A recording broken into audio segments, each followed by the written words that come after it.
So in thinking about the questions I want to ask my reader to find out what he understands or might need more assistance with, I'm going to use really 4 of the second grade standards. The first one, recognizing features and graphics of informational text to locate information, evaluating details read to determine key ideas. That one's a little bit deeper. It goes across all genres.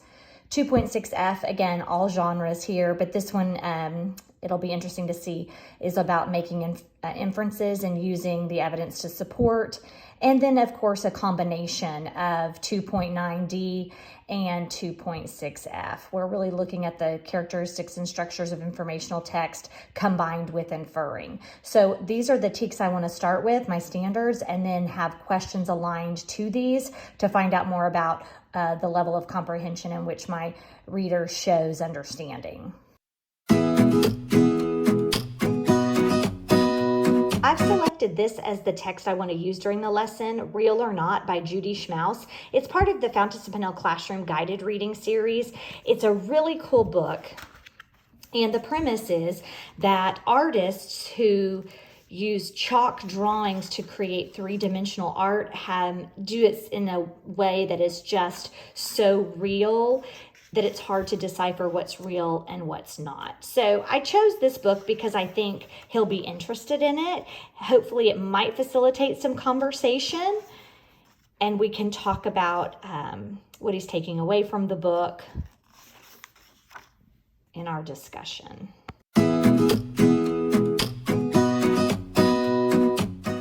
So now that I've chosen my TEKS, I've chosen my text, I've read through my text, I've now got my plan of action. So this lesson should take about 15 minutes in my head. We'll see how it goes in reality.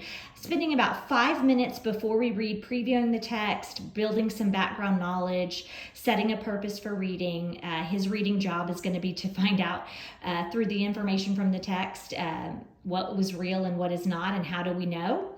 I'm going to spend about 5 minutes allowing him to read, kind of taking note of reading behaviors as he goes. Again, his issue is not decoding as per the teacher. It's really more about showing evidence of comprehension in an oral format. Afterwards, I hope to engage him in a discussion about the text, and through that kind of get to know a little bit more about what he does take away from the text.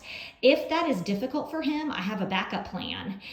You see the 2 colored cards, one is orange and one is yellow. I'm going to give him those if he's having a hard time having a conversation with me. And then I'll ask him 4 questions in more of a multiple choice oral format, asking him if he thinks the answer choice is the orange answer, hold up the orange card. If he thinks it's the yellow answer, hold up the yellow card. So again, I'm going to use a higher level of support within the gradual release just to try to get me a starting point engaging where his thinking lies.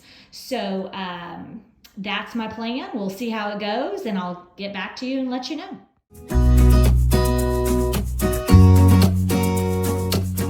So I just got home and thought it would be a really great time for us to reflect upon the lesson. So I was very pleased that I went ahead and planned for those 4 comprehension questions to ask my reader.